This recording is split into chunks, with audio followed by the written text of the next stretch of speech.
Ano po ang pinakamataas na ranggo, sir? Pwede ba natin banggitin yung mga ranggo ditong pulis na sinasampahan natin ang kaso ngayon?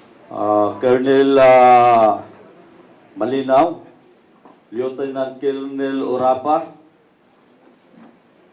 Mark Philip Almadilla, Police Major Mark Philip Almadilla, PEMS Aaron Cabillan, PCMS Arturo De La Cruz Jr., PSMS Anderson Orozco Abare, PMS Joey Encarnacion, PSMS Mark Anthony Madrique, PMSJ Renan Polencio, and PSSJ Alfredo Oy Andes, Police Corporal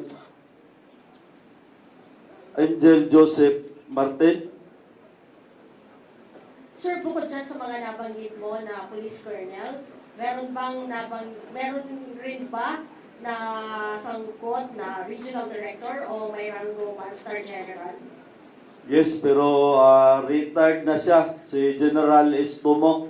Sir, sino po dito sa mga pulis na to yung team leaders na allegedly nakakatanggap ng 2 million pesos per month?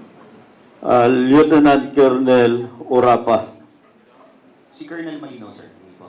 Si Colonel Malinaw, monthly lang nito, 200,000.